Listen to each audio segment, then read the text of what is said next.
Bonjour, Cédric du site formation informatique avec Cédric.fr. Bienvenue dans ce Demande à Cédric numéro 56 où pendant une heure je vais répondre aux questions des membres plus. Alors n'hésitez pas, si vous regardez cette retransmission depuis YouTube ou depuis le site et que vous n'êtes pas encore inscrit, à vous inscrire. Pour ce faire, il vous suffit simplement de vous rendre sur l'accueil de mon site formation informatique avec Cédric.fr et à partir de là vous allez trouver un bandeau bleu où vous allez pouvoir vous inscrire. Vous mettez votre prénom, votre adresse email, vous cliquez sur oui, je veux m'inscrire et à partir de là, vous allez avoir accès à un espace membre qui va vous donner accès à des modules de formation, notamment comment apprendre à gérer votre adresse email. Une adresse email Gmail, il y a un cours complet de 29 vidéos pour vous expliquer un petit peu tout et vous retrouverez également un module pour vous apprendre à gérer vos photos. Donc n'hésitez pas à vous connecter. Donc si vous arrivez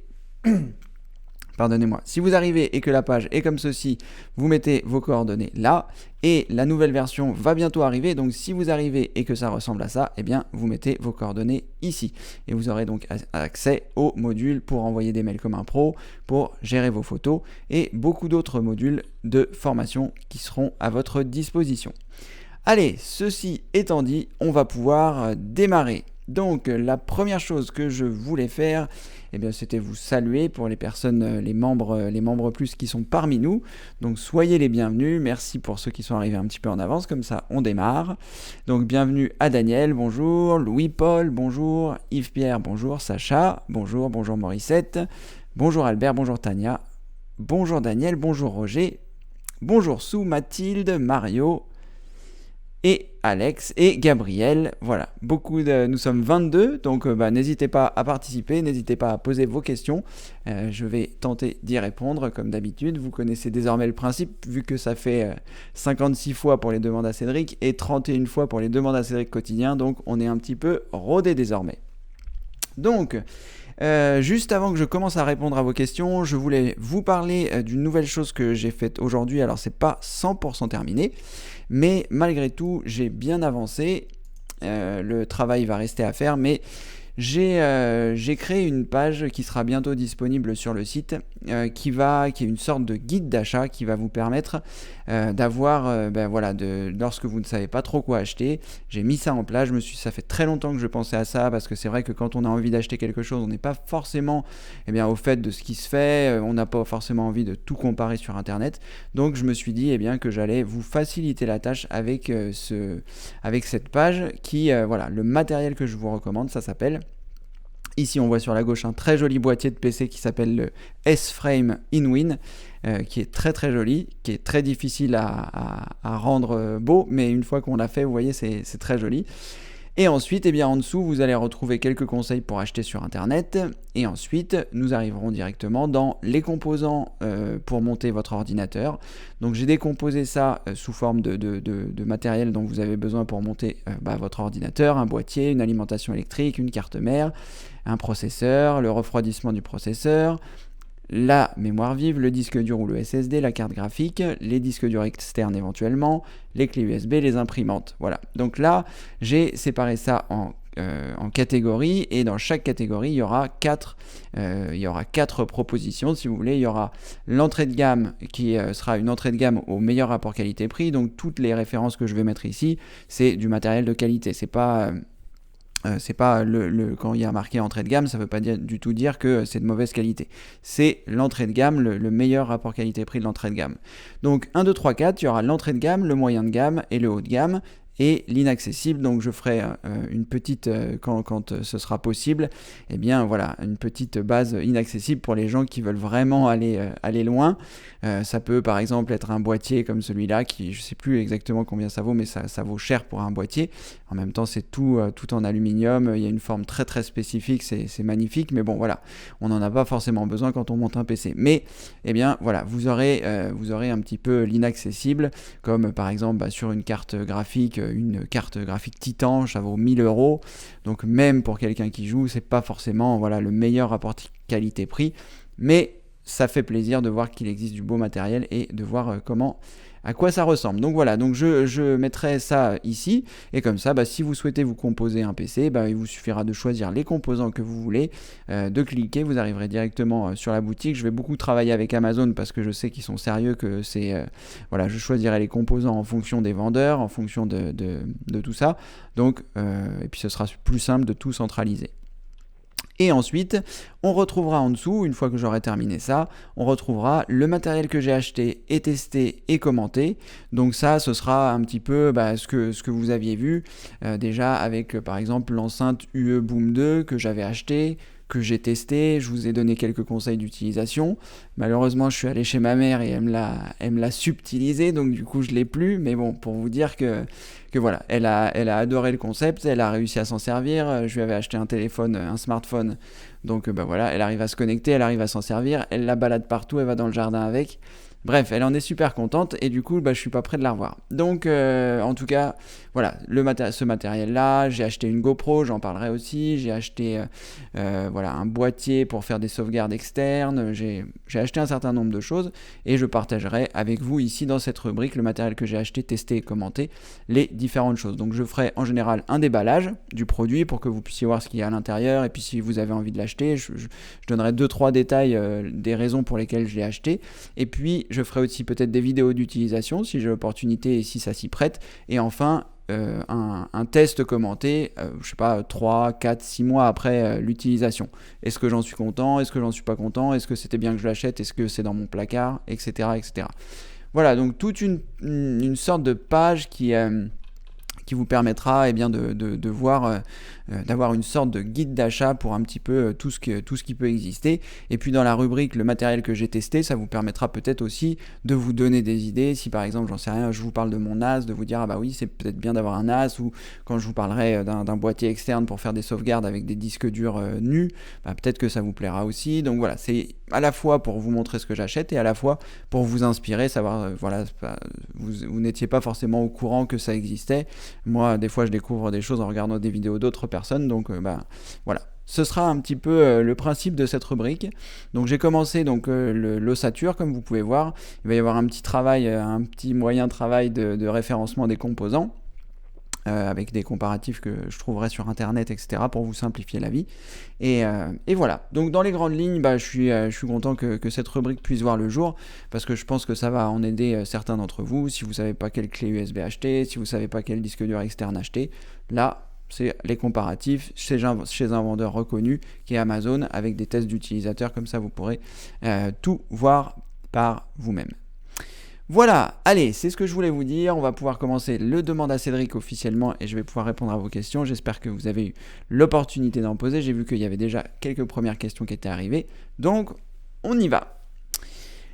Alors, la première question que j'ai vue, je remercie Morissette pour son petit commentaire, jolie présentation et l'écriture aussi et l'image bravo. Voilà, je me suis dit que ça changeait un petit peu d'avoir cette image de présentation plutôt que le fond noir qu'on a habituellement. Comme ça, les personnes qui arrivent, vous savez que c'est officiellement commencé, vous voyez ce fond-là, vous vous dites pas c'est un bug, vous savez que c'est là. Donc c'est une image sans musique et sans son de mon micro.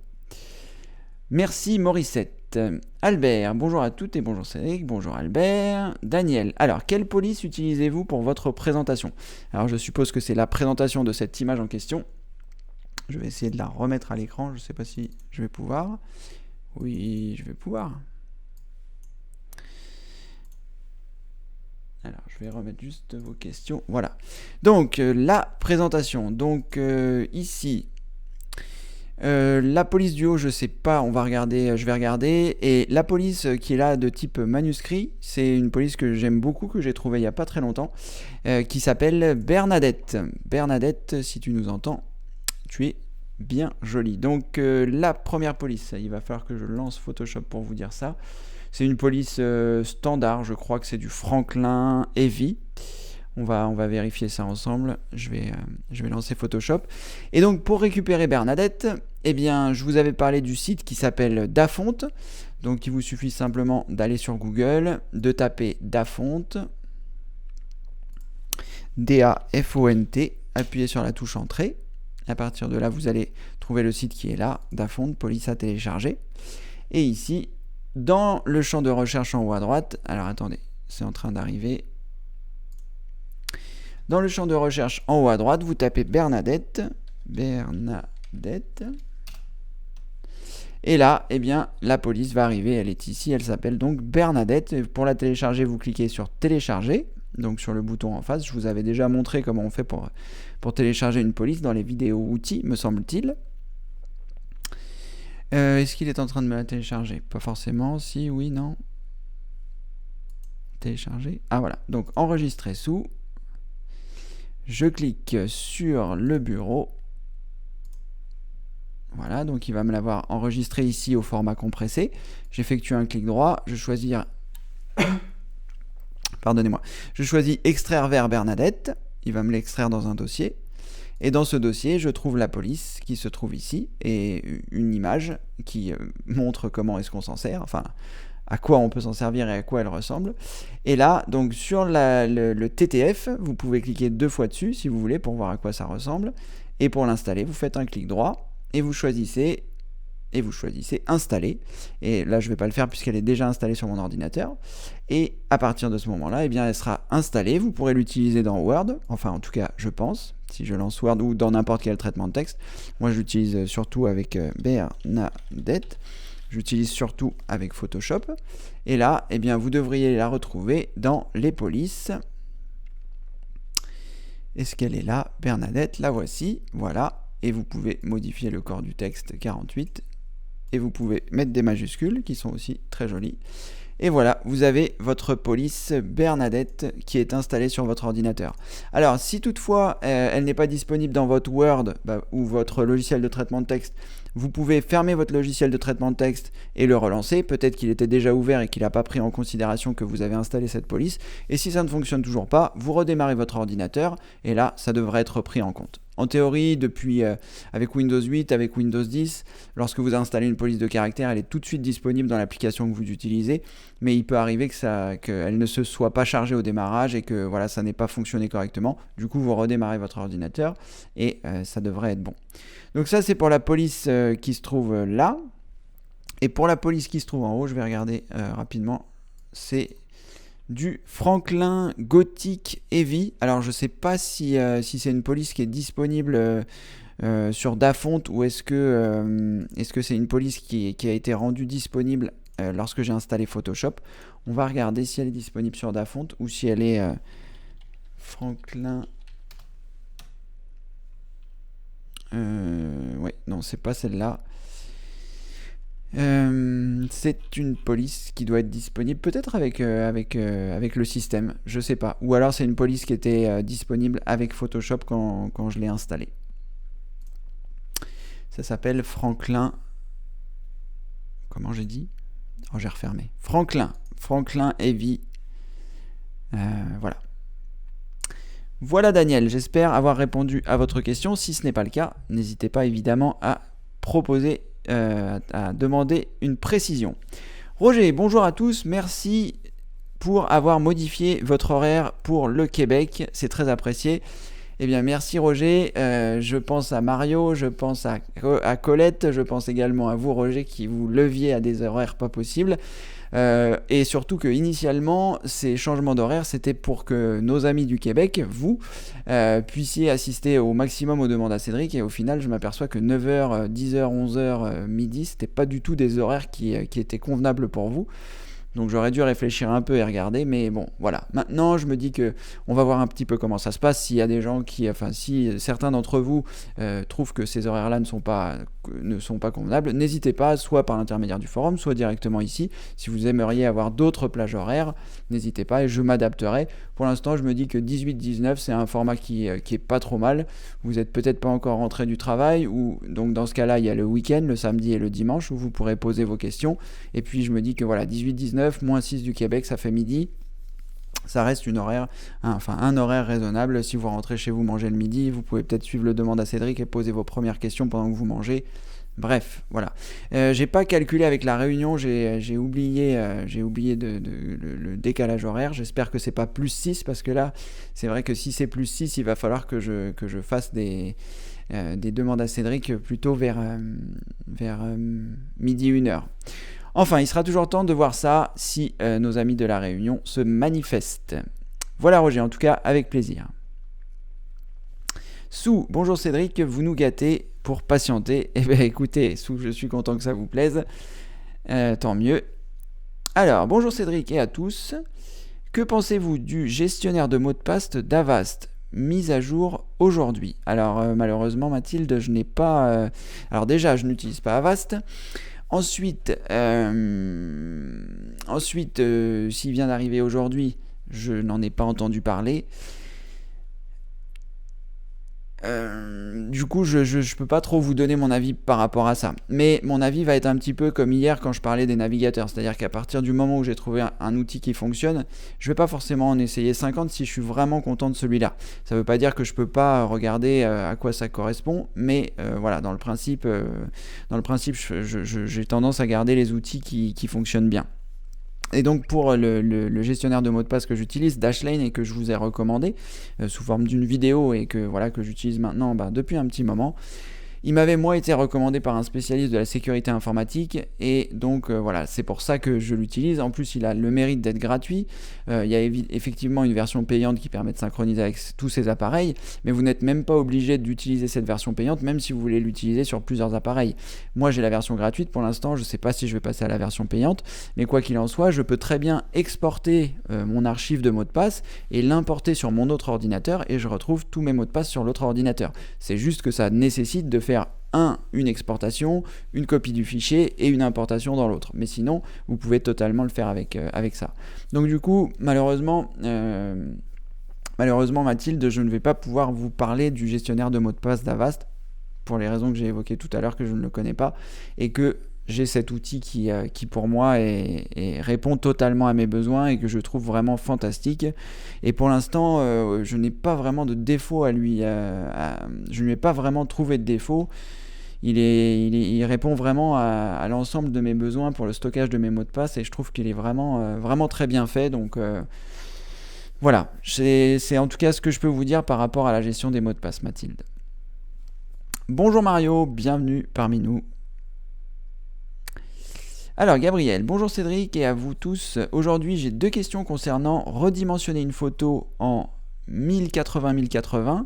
J'ai essayé avec Photosizer mais cela n'a pas fonctionné. Alors, est-ce que Gabriel, vous vous êtes trompé dans le format et que vous vouliez dire 1920-1080, qui est donc un format 16/9 standard Full HD, ou est-ce que vous parlez bien d'une photo que vous souhaitez avoir en 1080-1080, c'est-à-dire dans un format carré? Alors on va regarder, je ne suis pas sûr d'avoir Photosizer d'installer, je vais l'installer si toutefois je ne l'ai pas, et on va regarder ça. On va regarder ça, et si vous pouviez nous apporter un petit peu plus de précision, Gabriel, de savoir quel était le format initial de votre photo, parce que je ne sais pas comment ça se passe. Bon, on va regarder tout de suite, je vais installer Photosizer, je vais dire au revoir à Bernadette, voilà, et on va installer Photosizer. Comme ça, pour les personnes qui ne connaissent pas, elles vont pouvoir le découvrir. Alors, Photosizer. Voilà, donc Photosizer, on va télécharger ça sur le site de l'éditeur, pourquoi pas. Download now. Alors, qu'est-ce qu'on va prendre la version gratuite.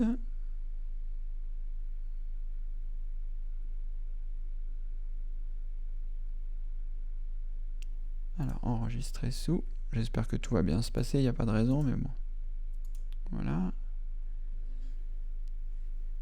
Alors, on va pendant que le logiciel s'installe, je vais télécharger une photo en 1920-1080 pour voir si un petit peu comment ça se passe. Donc, on va prendre photo de rêve. Je suis où là? C'est pas une bonne idée ça.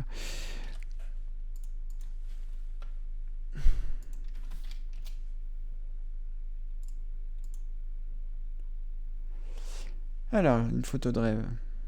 Allez, partons sur cette photo. Bah voilà, très bien, elle est dans un format... Non, elle est pas en... On va quand même essayer de prendre une photo qui soit en Full HD. Au minimum, je veux dire. Et donc, celle-ci, non, elle n'est pas assez grande. Donc, on va redimensionner plus. Non, c'est pas du tout ça. Paramètres. Non, outils, je vais y arriver. Taille supérieure à 1600-1200. Voilà, et on va prendre celle-ci. qui fait 1920 par 1200. Parfait. Allez, on va prendre cette photo, enregistrer l'image sous, bureau, enregistrer. Hop là. Pendant ce temps-là, je vais lancer Photosizer. Je choisis en français, je clique sur OK. Je clique sur suivant, je m'assure qu'il n'y a pas de choses à décocher, qu'il n'y a pas de logiciel éventuellement malveillant.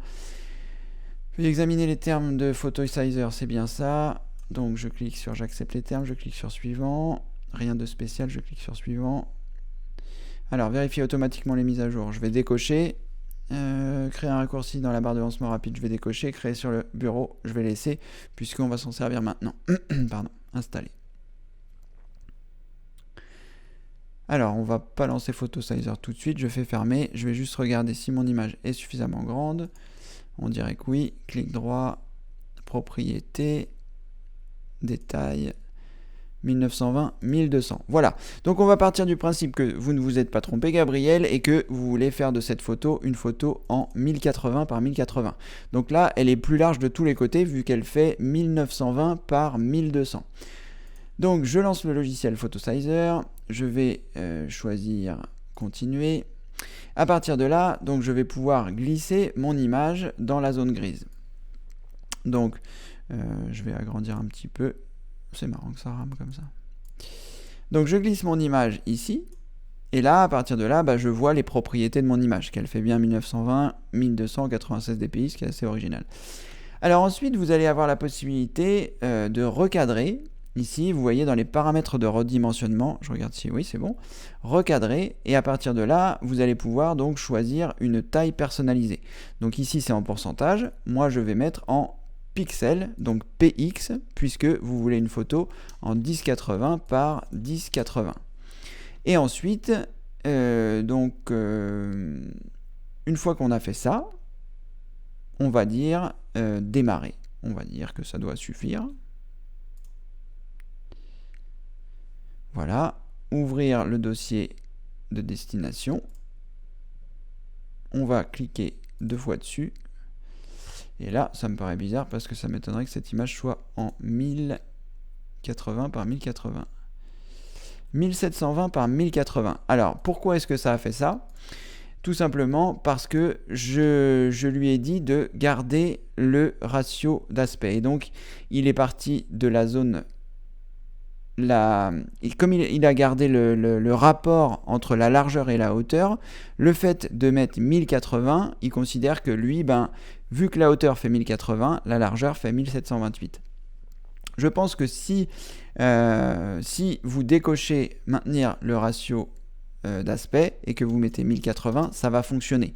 Néanmoins, vous n'allez pas du tout avoir une photo qui soit bien. Donc là, on va faire écraser, on va écraser la précédente. Voilà. Et là, on a bien une photo qui fait 1080 par 1080. Mais l'inconvénient, c'est que, bon, déjà, ce qui est bien, c'est qu'il n'a pas étiré la photo. Il a bien recadré la photo, il a bien fait une photo carrée. Et donc, si je regarde, là, elle doit bien faire 1080 par 1080, propriété, détail, voilà, 1080 par 1080. Donc là, c'est bon. Il a fait quelque chose d'à peu près cohérent, ce qui est plutôt bien. Et vous pouvez choisir la position vers laquelle il a recadré. Là, il a recadré en 1080 par 1080. Mais si vous voulez, il est parti du centre. Vous auriez pu très bien dire, je veux qu'il parte de la gauche si vous aviez voulu garder le bateau. Enfin, plutôt de la droite, pardon. Puisque le bateau se trouve à droite. Là, si je dis, je veux que ça parte en bas à droite, puisque mon bateau est plutôt en bas à droite. Donc, je lui dis que je le veux en 1080 par 1080. Je ne veux pas conserver le ratio. Et je veux qu'il le recadre à partir du bas. C'est-à-dire qu'il va prendre 1080-1080 à partir du bas à droite. Donc là, je clique sur commencer. Je lui demande d'écraser. Là, je replace ma photo. Ne le faites pas si vous avez plusieurs photos que vous ne souhaitez pas écraser. Mais là, c'est juste pour les besoins de la démonstration. Et là, il a bien recadré en 1080 par 1080 en partant en bas à droite. Alors, recadrer des photos en changeant le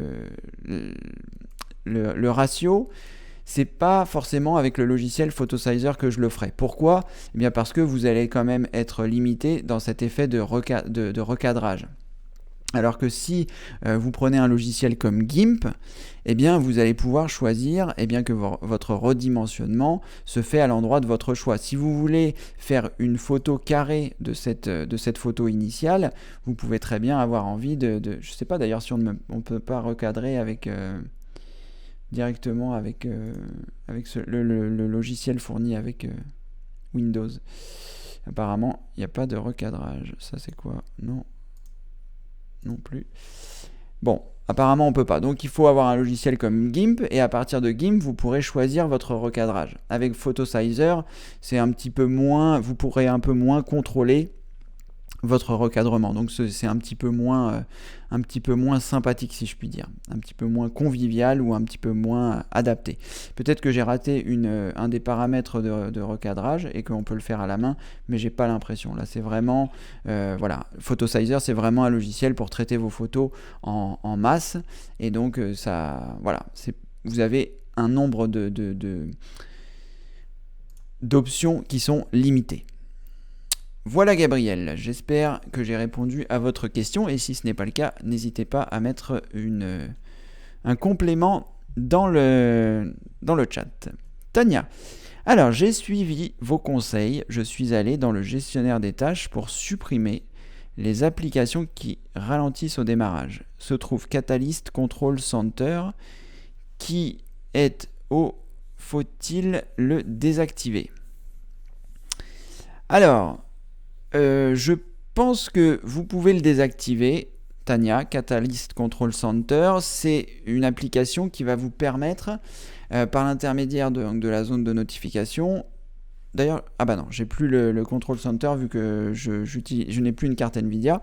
Je pense que vous pouvez le désactiver. Ça ne va pas désactiver les paramètres de votre carte vidéo. Ça ne va pas désactiver les pilotes de votre carte vidéo. Vous allez continuer d'afficher avec les meilleures performances. En revanche, vous n'aurez plus, dans ce Catalyst Control Center, vous avez la possibilité de modifier la résolution, de modifier un certain nombre de paramètres.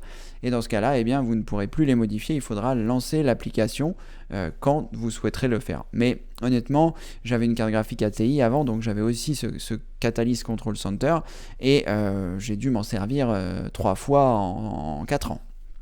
Donc voilà, c'est pas forcément une application qui est obligatoire de conserver. Et de toute façon, lorsque vous allez dans le gestionnaire des tâches et que vous enlevez des programmes qui se lancent au démarrage, vous les désactivez et après vous pouvez les réactiver. Si vous voyez que ça ne fonctionne plus, si vous avez des soucis graphique, eh bien, il vous suffit de le réactiver. Et si vraiment vous avez des soucis pour le réactiver, pas de souci, il vous suffit simplement de réinstaller l'application et lorsque vous allez réinstaller cette application, ça va réinstaller le programme et il va vous reproposer de le mettre au démarrage. Je me demande s'il vous proposera ou s'il le fera même tout seul. Donc, pas d'inquiétude par rapport à ça, vous pouvez le faire sans souci. Et si vous voyez que vous désactivez le programme et qu'après votre affichage est complètement ne fonctionne plus du tout, enfin vous aurez quand même quelque chose à l'écran mais dans une résolution moins bonne, vous retéléchargez le logiciel et vous le réinstallez si toutefois ça ne fonctionne pas de le réactiver au démarrage. Voilà Tania. Toujours pareil, je vais vous le dire à chaque fois, mais je vais éviter de vous le dire à chaque fois. N'hésitez pas, si vous avez besoin de compléments, vous remettez dans le chat et j'essaye d'apporter des compléments en fonction de... On affine les questions. Michel, bonjour Cédric et bonjour à tout le monde. Comment faire pour que Google enregistre à nouveau mon mot de passe sur Gmail, car je l'ai refusé au début? Alors c'est une bonne question, Michel, je ne sais pas à quel endroit, on va regarder ça ensemble. Sachez quand même que utiliser le gestionnaire de mots de passe Dashlane et c'est vraiment bien, donc n'hésitez pas à l'installer si toutefois vous souhaitez avoir une facilité pour gérer vos mots de passe. Alors, pour que Google continue d'utiliser les mots de passe, je suppose que ça doit se passer dans les paramètres. Alors, dans les paramètres, sûrement dans les paramètres avancés, donc vous allez dans les paramètres en cliquant sur les 3 petits points qui sont en haut à droite, vous choisissez paramètres, ensuite vous choisissez en bas ici, afficher les paramètres avancés, et là, je pense qu'il doit y avoir un endroit où vous lui demandez paramètres de contenu, effacer les données de navigation. Alors, mot de passe et formulaire. Je pense que ça doit se passer à cet endroit-là, vous voyez. Activer la saisie automatique pour remplir les formulaires du web. Non, ça ne doit pas être ça. Gérer les paramètres aussi. Non. Proposer d'enregistrer les mots de passe avec Google Smart Lock pour les mots de passe. Je pense que ça doit être ici pour pouvoir enregistrer vos mots de passe. Et si vous choisissez gérer vos mots de passe, vous allez avoir un certain nombre de mots de passe qui sont enregistrés ici. Et c'est à cet endroit-là que vous pourrez retrouver les choses, je pense. Vous voyez, vous avez connexion automatique. Ou non d'ailleurs, vous pouvez choisir ce que vous souhaitez, connexion automatique ou pas. Et à partir de là, eh bien, vous trouverez vos mots de passe. Je pense que c'est à cet endroit-là. Donc, paramètres. Ensuite, vous allez dans paramètres avancés, parce que par défaut, c'est pas coché. Donc, vous choisissez en bas ici, afficher les paramètres avancés. Et ensuite, ça se passe ici dans mots de passe et formulaire. Ce que je comprends pas, c'est que moi, c'est pas coché. Je sais plus. Peut-être que je lui ai demandé de plus gérer mes mots de passe non plus, vu que maintenant j'ai Dashlane. Donc, ça doit se trouver à cet endroit-là. Regardez, Michel, et tenez-nous informés de savoir si ça refonctionne correctement. Et dans les paramètres de synchronisation, je pense que vous avez aussi un certain nombre de choses. Mais ça, c'est pour la synchronisation sur les différentes versions de Chrome que vous utilisez. Si vous utilisez sur votre portable, sur votre téléphone portable, je pense que c'est à cet endroit-là que ça se passe. C'est peut-être pas forcément là. Sûrement à l'endroit que je vous ai indiqué. Voilà Michel. Bonjour Michel, bienvenue parmi nous. Bonjour Alain, bienvenue parmi nous. Morissette, Cédric, WSU Offline, quand faut-il se servir de celui-ci ? Alors, WSU Offline, c'est quoi ? C'est un logiciel qui vous permet de récupérer les mises à jour de Microsoft en version fichier, c'est-à-dire que vous les récupérez sur votre ordinateur. C'est un petit logiciel que vous installez, j'ai fait une vidéo là-dessus. Vous installez le logiciel, ça va vous demander ce que vous souhaitez récupérer comme mise à jour, si vous voulez les mises à jour de Windows 10, les mises à jour de Windows 8, toutes les mises à jour de Windows, les mises à jour d'Office, etc., etc. Donc ça va vous permettre de récupérer tous ces fichiers sur votre ordinateur ou les mettre sur une clé USB, et ça vous permettra de vous en servir. Si vous avez des soucis de mise à jour avec votre ordinateur, si vous voyez qu'il a du mal à mettre des mises à jour, vous pouvez utiliser ce logiciel, ça vous permet de débloquer parfois les mises à jour. Je vous ai donné d'autres conseils par rapport au blocage des mises à jour, notamment avec Complete Internet Repair, qui est un petit utilitaire gratuit que vous pouvez récupérer sur Internet et qui vous permet de débloquer certaines situations quand vous avez des problèmes de mise à jour. Mais quoi qu'il en soit, avec ce logiciel-là, ça vous permettra de débloquer les mises à jour et de faire les mises à jour. Donc vous pouvez vous en servir dans ce cas-là. Vous pouvez également vous en servir si vous avez un ordinateur qui n'est pas connecté à Internet et que vous aimeriez bien qu'il soit mis à jour. Donc vous récupérez les mises à jour avec WSU Offline sur un ordinateur qui a Internet, vous le mettez sur clé USB, vous allez sur l'ordinateur qui n'a pas Internet et vous mettez ces mises à jour. Voilà Morissette, dans quel cas vous pouvez utiliser WSU Offline. Il doit y avoir d'autres cas certainement, mais en tout cas, c'est les cas qui me viennent à l'esprit facilement. Gabriel, comment télécharger une vidéo de Facebook qu'une amie a téléchargée sur sa page ? Alors, je ne sais pas du tout comment on fait pour télécharger les vidéos sur Facebook. On va regarder ça ensemble, s'il existe quelque chose pour le faire. Ce que je peux vous dire, c'est quelque chose que j'ai découvert il n'y a pas très longtemps. C'est que sur Facebook, vous avez la possibilité, alors ça doit exister depuis longtemps, mais moi je ne savais pas que ça existait, vous avez la possibilité d'enregistrer des posts pour les retrouver plus facilement.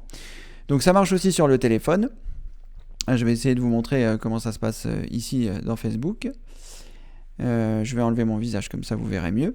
Donc vous voyez ici, j'ai un post qui a été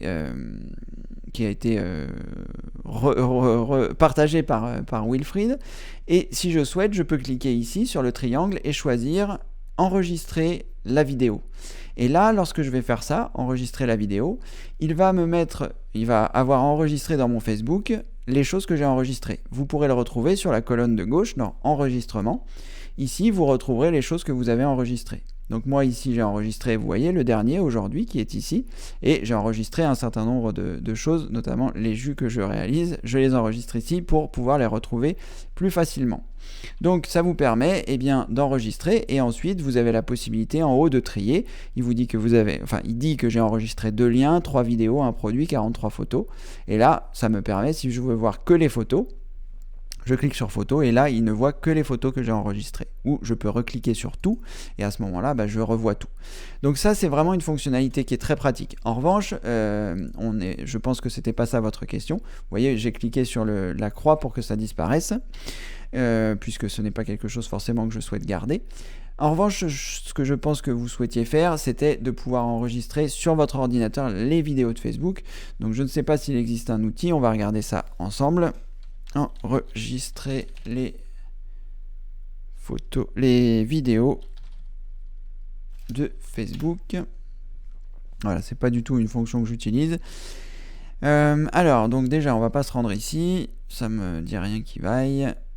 Pareil, nav pratique. Comment ça marche? Alors, on va regarder sur comment ça marche parce que je pense qu'ils vont être en mesure de nous donner des infos. Utilise Real Player. Bon. Apparemment ça a fonctionné donc pour les gens. Avec Real Player vous avez la possibilité d'enregistrer des choses. Faites attention quand vous allez installer Real Player parce que c'est un logiciel qui est installé par beaucoup de gens et où on peut se tromper quand on installe Real Player. C'est pas forcément un outil que j'utilise. Je sais que moi j'avais eu des soucis quand je l'avais installé, du coup j'avais vraiment banni son installation de mes, comment dire, des choses que j'installais, je me débrouillais autrement, mais j'avais réinstallé une fois après et ça s'était plutôt bien passé, donc voilà. Là sinon on a une autre Presse-Citron, c'est bien aussi, c'est un site d'information, peut-être qu'il va nous donner l'info. Alors, là, ça a l'air bien. Alors, enregistrer la cible du lien sous. Est-ce que ça marche, ça? On va essayer. Donc, on va se rendre à nouveau sur Facebook. On va se remettre sur la page d'accueil. Est-ce que c'est ça, la page d'accueil? Je connais pas suffisamment Facebook. Ça a l'air d'être une vidéo. Alors, est-ce qu'on peut faire ça? Clic droit? Non, on ne peut pas. Donc, il va falloir suivre le guide.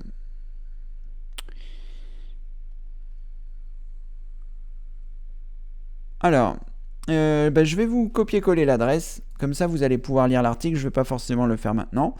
Et puis, si vous avez l'occasion d'essayer, on pourra en reparler dans les prochains demandes à Cédric de cette semaine pour voir si la solution qui est proposée ici est plus intéressante.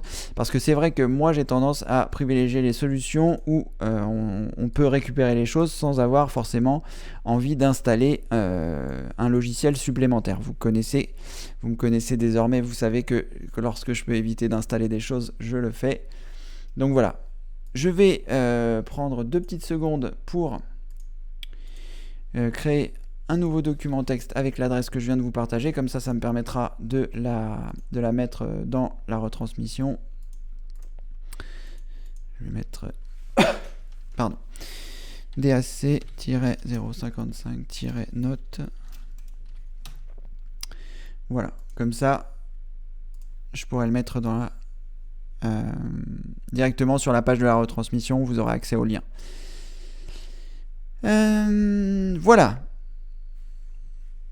Gabriel, c'est ce que je peux vous dire. Vous nous direz si ça a fonctionné. Solange, bonjour. Robert, bonjour, bienvenue parmi nous. Peut-on augmenter la sécurité du mot de passe maître de Dashlane? Alors tout à fait, vous pouvez augmenter la sécurité du mot de passe maître de Dashlane. Donc le mot de passe maître de Dashlane, c'est quoi? C'est le mot de passe unique qui permet de débloquer tous les mots de passe. Donc il vous suffit simplement de le changer. Ça doit se passer dans la rubrique compte de Dashlane. J'ai jamais essayé parce que j'ai créé un mot de passe maître tout de suite compliqué puisque c'était le principe. Donc ça doit se trouver dans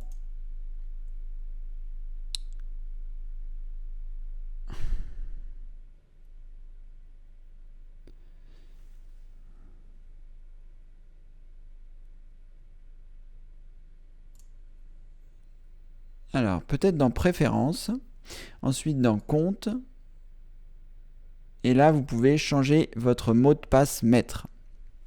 Donc ici, il vous suffit de cliquer sur Changer. Je ne vais pas faire parce que je ne voudrais pas lancer la procédure de changement et que je ne puisse pas revenir en arrière, mais en théorie, il va vous demander l'actuel et ensuite de ressaisir le nouveau et de ressaisir à nouveau le nouveau. Donc il y aura l'actuel que vous mettez une fois et le nouveau. Donc faites attention de ne pas vous tromper. parce qu'une fois que ça, si vous vous trompez là-dessus, c'est un peu cuit. Mais voilà, vous avez la possibilité de le faire, donc effectivement, le mot de passe maître, faites en sorte que ce soit un mot de passe compliqué, où il y a des majuscules, des minuscules, que les mots ne veulent rien dire, que vous avez des caractères spéciaux, comme des arrobas, comme des crochets, comme des virgules, comme des points d'interrogation, comme voilà, ce genre de choses. Des chiffres, des lettres, majuscules, minuscules, voilà. Voilà, dans les grandes lignes, ce que je vous conseille de faire, Robert. Et effectivement, voilà, ce serait bien d'avoir entre 12 et 16 caractères. À partir de là, votre mot de passe maître, si vous respectez tout ça, ça devient un peu compliqué à trouver, donc c'est le mieux. Bonsoir Marc, bienvenue parmi nous. Janine, bonjour Cédric, bonjour à tous les membres. J'ai 2 ordinateurs sous Windows 10, d'accord, tour, et un vieux sous Windows XP Pro Service Pack 3, une tour, très bien, que je viens de remettre en fonction. L'idée est de pouvoir utiliser Internet sur ce XP au besoin, d'accord. J'ai lu quelque part sur le net que XP, ne recevant plus les mises à jour de Microsoft, est une porte ouverte aux malveillants. Effectivement, c'est tout à fait le cas, Janine, vous risquez d'avoir des soucis. Surtout que les navigateurs ne se mettent plus à jour maintenant. Alors, est-ce qu'il y a encore un navigateur qui se met à jour ? Je ne sais même plus si Chrome, je crois que Chrome n'est plus supporté sur Windows XP et que il me semble que Mozilla Firefox, peut-être lui, prend encore en charge Windows XP, mais je ne suis pas 100% sûr. Et effectivement, au-delà du fait que les navigateurs soient une première porte d'entrée lorsque vous allez sur Internet, tout l'écosystème de Windows XP est un problème quand vous allez sur Internet parce qu'il n'y a plus de mise à jour, parce qu'il n'y a plus de correctifs de sécurité pour les grosses failles de sécurité qui peuvent être éventuellement trouvées. Donc, effectivement, aujourd'hui, aller sur Internet avec Windows XP, c'est pas forcément recommandé. Mais bon, malgré tout, qu'en pensez-vous ? Suis-je mieux de ne pas utiliser ce vieil ordinateur ? Merci Cédric. Alors effectivement, comme je viens de vous le dire, vous avez déjà 3 ordinateurs, enfin vous avez 2 ordinateurs plus cet ordinateur-là.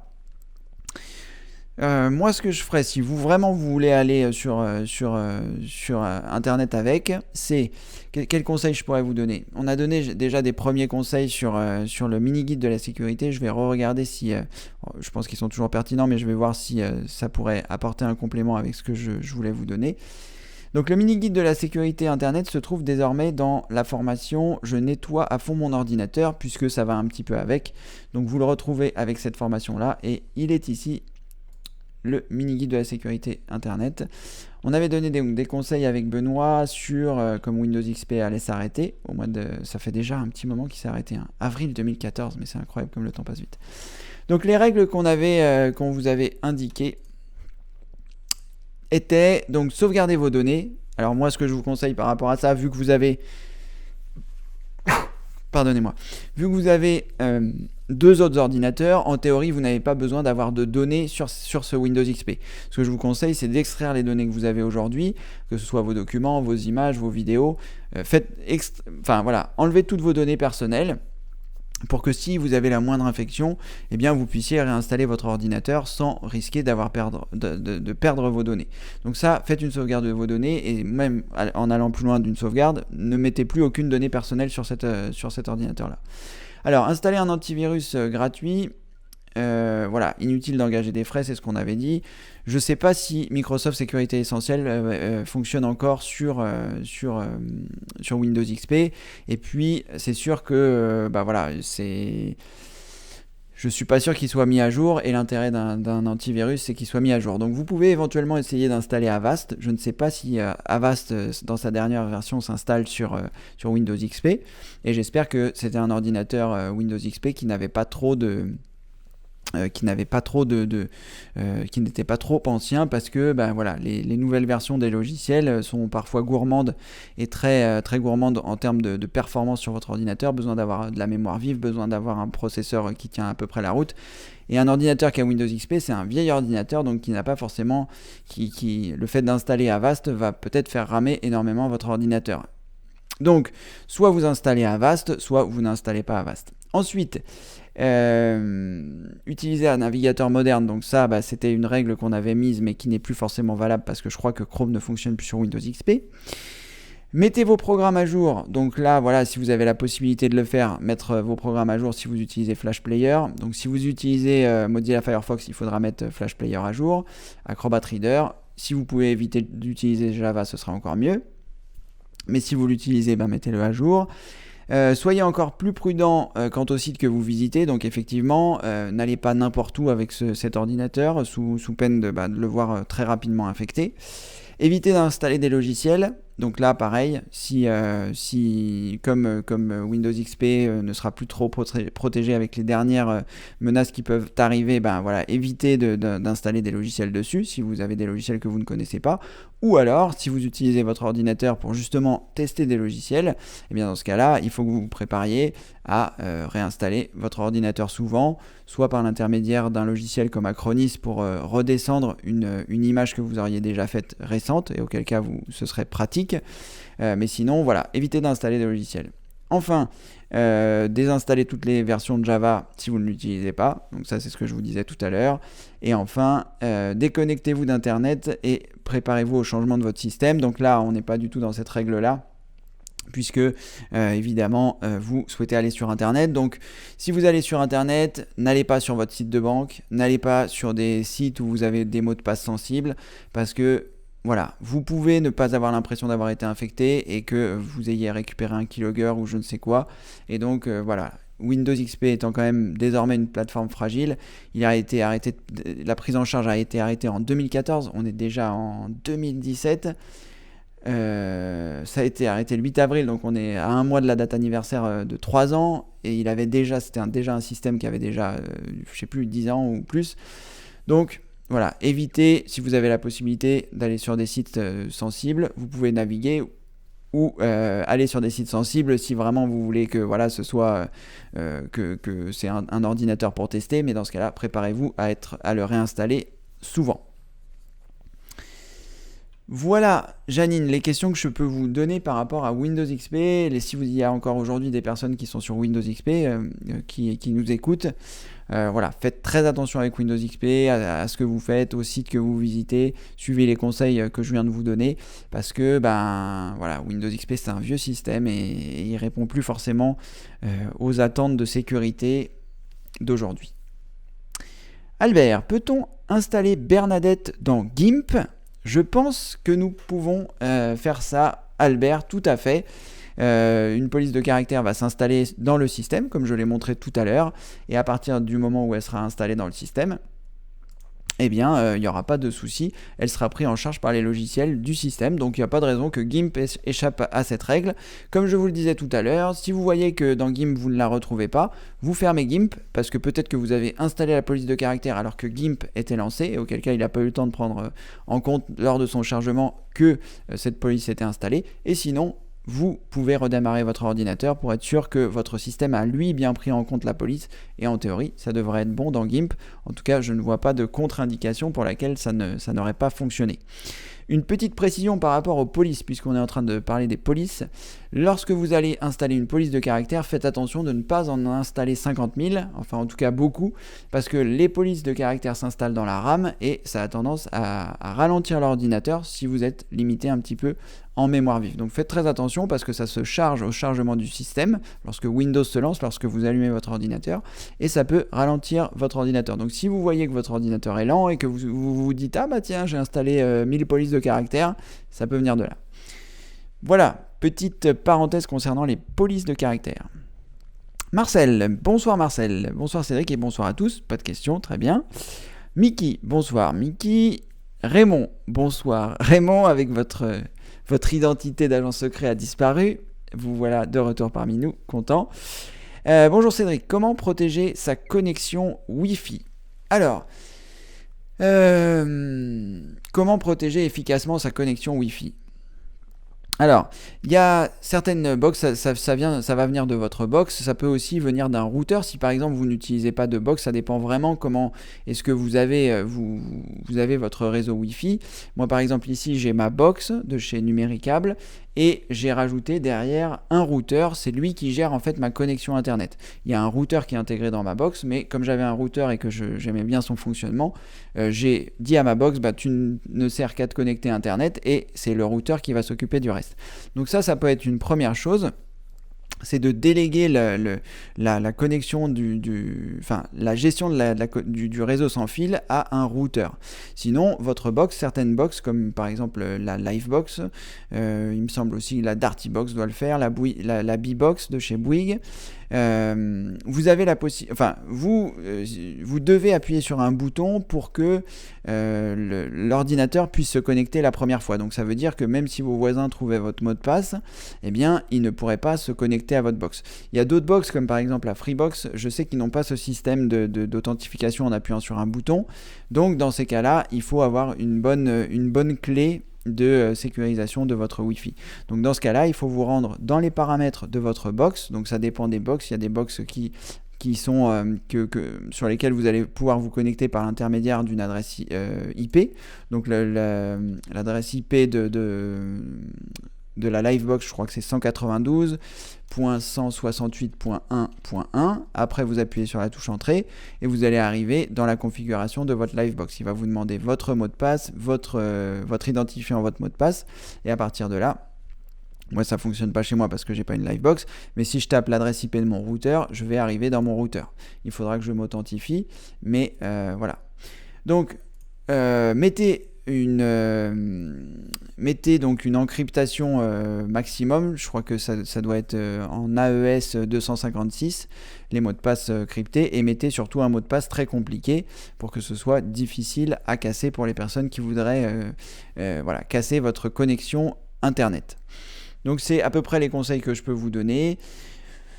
Je vois pas trop d'autres choses à part donc de passer par un routeur externe qui lui vous permettrait de contrôler un petit peu plus les options de sécurité de la box, mais c'est surtout à cet endroit-là, dans la configuration de votre box, que vous trouverez différentes options de sécurité.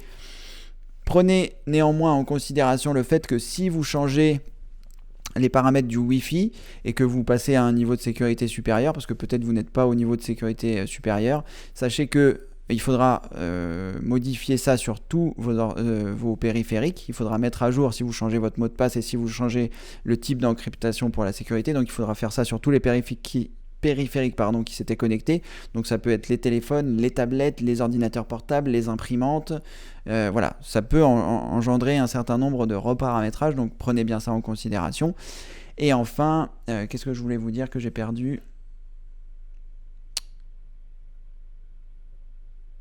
Et enfin, prenez également en considération que si vous avez des vieux périphériques Wi-Fi, ils peuvent ne pas supporter les nouveaux formats d'encryptation, je sais pas. Enfin voilà, les nouveaux formats de cryptage ne sont pas forcément toujours pris en charge par les anciens périphériques Wi-Fi. Donc si vous vous apercevez qu'en voulant connecter un périphérique Wi-Fi, ça ne fonctionne pas, s'il est ancien, ça peut venir de là. Donc il faut que vous preniez ça en considération, Michel. Voilà. Alors, Gabriel, c'est pour faire un montage vidéo dans Magic qui doit être en carré. D'accord. Très bien, Gabriel. Donc c'est bien 1080 par 1080. Et donc dans ce cas-là, eh bien, vous pouvez utiliser les astuces que je vous ai données. Donc si vous souhaitez garder PhotoSizer. Et sinon, eh bien, dans GIMP, je ne sais pas si notre ami Louis-Paul a déjà fait une vidéo sur le recadrage d'une photo dans GIMP. On va regarder ça. Donc vous trouverez ça dans « Je gère maintenant mes photos ». Vous pourrez vous diriger vers le bas, l'endroit où je mets les choses que Louis-Paul a mis dans sa formation. L'outil de sélection rectangulaire, je ne sais pas si grâce à cet outil-là, vous avez la possibilité de recadrer une photo, peut-être. Donc je ne sais pas, peut-être que Louis-Paul qui est présent dans ce demande à Cédric, pourra nous dire si il a déjà couvert le sujet ou si c'est prévu. Mais en tout cas, voilà, ça doit pas forcément être très compliqué. Dans GIMP, il faut trouver l'outil de recadrage. Vous lui mettez vos paramètres, donc largeur, hauteur, résolution. N'oubliez pas de mettre pixels à la fin parce que sinon il risque de vous le mettre en centimètres et si il vous recadre votre photo en 1080 cm par 1080 cm, ça va être compliqué. Donc n'oubliez pas de mettre pixels à la fin pour être sûr que, ou px en fonction des unités de mesure dans GIMP, pour être sûr que votre photo sera bien recadrée à la bonne dimension. Et sinon, vous pouvez utiliser Photosizer comme je vous l'ai indiqué. Parce que je ne sais pas si dans GIMP, il y a des options pour faire des traitements par lot. Je sais que ça existe sur Photoshop, mais pour un recadrage en 1080, c'est un peu spécifique parce que voilà, une photo recadrée en 1080, le sujet ne se trouve pas forcément au centre de l'image. Donc s'il faut traiter image par image, c'est un petit peu plus contraignant. Voilà ce que je peux vous dire, Gabriel, par rapport à ça. Merci Cédric, je vais essayer avec GIMP, avec recommandation de Louis-Paul qui a fait une vidéo que j'ai oubliée. Bon d'accord, très bien. Si Louis-Paul a déjà fait une vidéo, c'est formidable. Mario, le Control Center peut avoir une relation avec les mises à jour, à moins que je me trompe.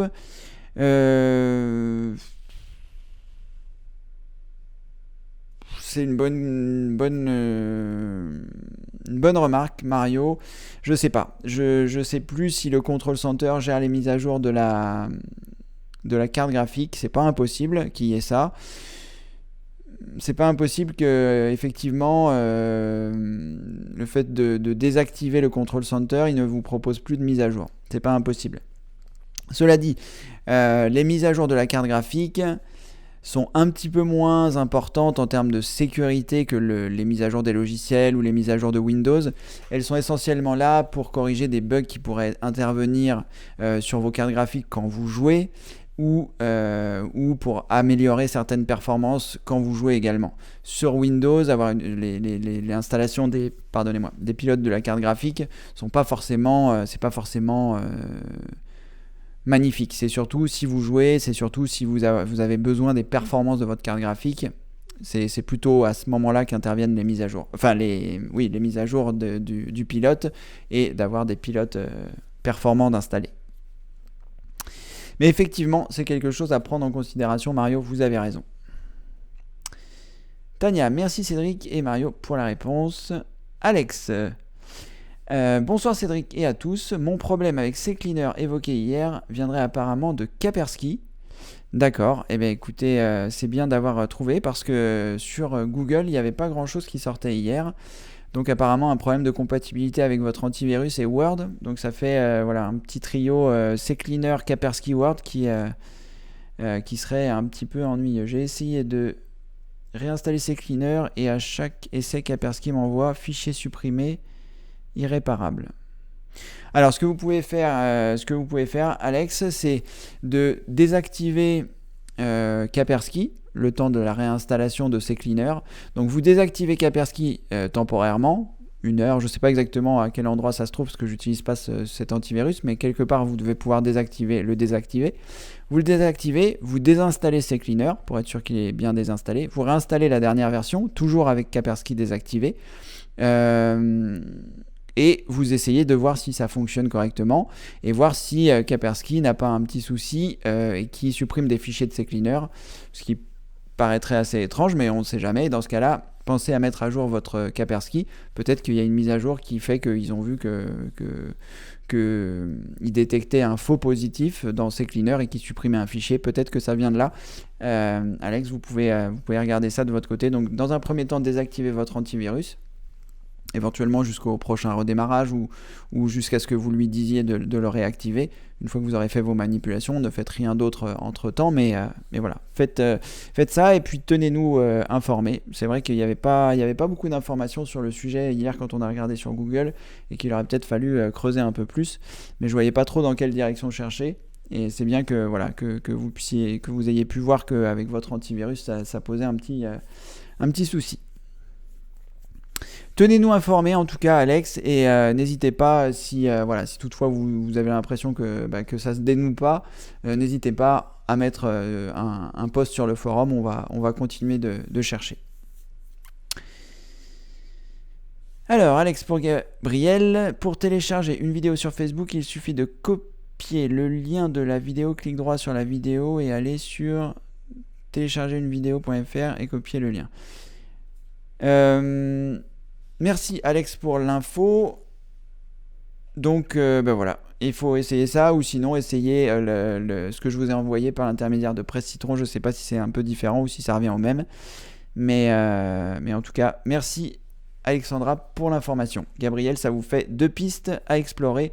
Je vais copier le lien d'Alexandra et je vais le rajouter dans les notes pour faire un essai également. Merci Alexandra. Je ne sais pas si tu as déjà expérimenté la chose, mais en tout cas, voilà. Merci pour le retour. Alors Michel, j'ai tout essayé comme vous avez montré, mais malheureusement Google ne l'enregistre toujours pas. D'accord. Alors on va regarder ça, et après il n'y aura plus trop de questions, il faudra garder vos questions pour demain. Je regarde s'il y a d'autres questions, apparemment pas. On va donc terminer là-dessus. Alors, comment faire en sorte que Chrome enregistre un mot de passe? Gérer les mots de passe enregistrés. Chrome ne veut pas enregistrer un mot de passe sur un site. Ça ressemble plus à ça. Alors, en fait, pour résoudre le problème, faire option avancée, modifier les paramètres du proxy, aller dans contenu, saisie semi-automatique et cocher la case. Demander l'enregistrement des mots de passe, faire OK, fermer le tout, faire un test. Normalement, tout devrait être rentré dans l'ordre. Donc ce que je vais faire, je vais copier et je vais vous coller ça directement dans... Ah bah oui, c'est trop long. C'est trop long, même moi j'ai pas le droit de faire des choses longues. D'accord, bon. Alors je vais m'arrêter là. Voilà, 175. Voilà. En théorie, les deux sont passés. Je vais copier également ça, que je vais coller. Comme ça, vous aurez... Oh, puisqu'il aurait été plus simple, ça aurait été de vous mettre l'adresse. Je vais également vous mettre l'adresse, comme ça, ce sera fait.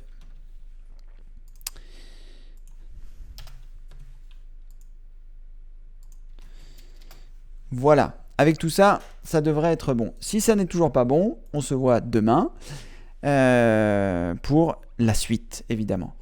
Donc voilà. Alors je regarde. Michel, donc vous pouvez essayer ça et ça devrait être bon.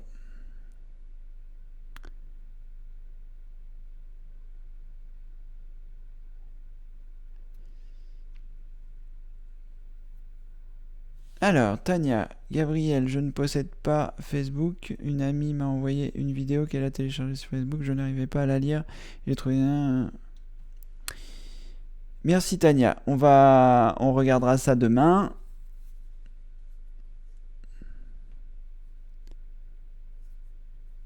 Alors, on va regarder ça. On va essayer de le faire. Merci Alexandra d'avoir fait ça. Donc show vidéo URL, on va retourner sur Facebook, on va prendre la vidéo qui est là, on va faire clic droit, on va faire show vidéo URL. On va copier cette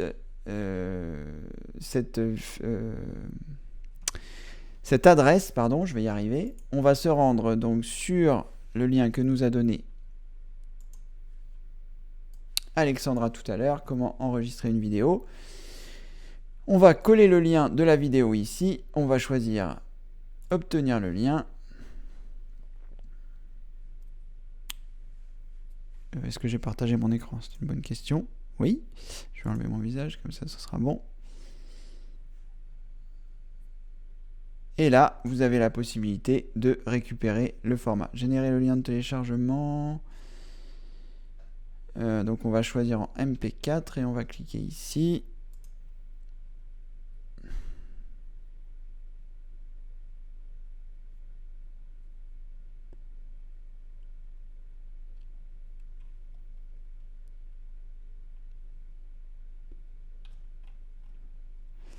Bon, on va lui laisser le temps, on va voir s'il s'en sort.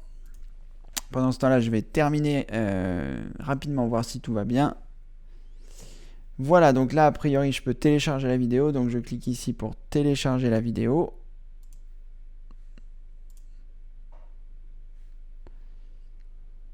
Téléchargement en cours. Donc là, il est parti. Est-ce que c'est terminé? On va regarder ça. Apparemment, oui. La vidéo a été téléchargée. On va regarder la taille. 7 mégas. Je vais double-cliquer dessus.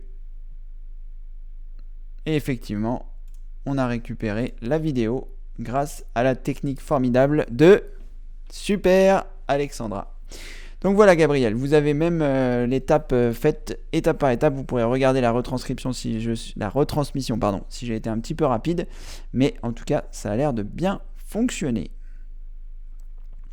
Michel, box orange, ben voilà, vous faites 192.168.1.1 dans la barre d'adresse, vous mettez les mots de passe, ça vous devriez trouver ça dans la documentation. Avant les mots de passe c'était admin, mais je crois que ça a changé. Alexandra nous l'avait dit dans une vidéo précédente, dans un demande à série précédent que j'ai pas mémorisé, mais en tout cas voilà. Louis-Paul, je n'ai pas encore fait la vidéo spécifique sur le recadrage. Merci Louis-Paul pour l'information. Donc Gabriel, il faudra attendre un petit peu. Janine, merci Cédric pour vos informations. Je vais voir le mini-guide de la sécurité et faire des sauvegardes au cas où. Voilà, Janine, faites des sauvegardes et surtout, essayez de ne pas laisser vos documents personnels sur votre version de Windows XP, on ne sait jamais.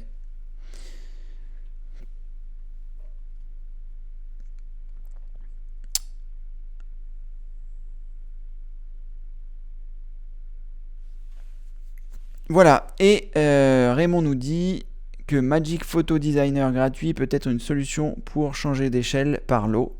Donc si vous avez beaucoup d'images à changer de taille, peut-être que vous pouvez le faire par cet intermédiaire-là. Merci Raymond pour cette information. Voilà, allez, il est 19h02, on est parfait, on est dans les clous, on a répondu à pas mal de questions aujourd'hui, donc c'est plutôt bien, vous avez eu pas mal de questions à poser et c'est super. On s'en est bien sorti, donc on se dit à demain, évidemment. Demain, nous serons samedi 4 mars 2017. Et puis voilà, je serai heureux de vous accueillir demain, samedi à 18h. Je vous souhaite une bonne fin de soirée. Et puis, c'est tout, rien à ajouter. À bientôt, au revoir.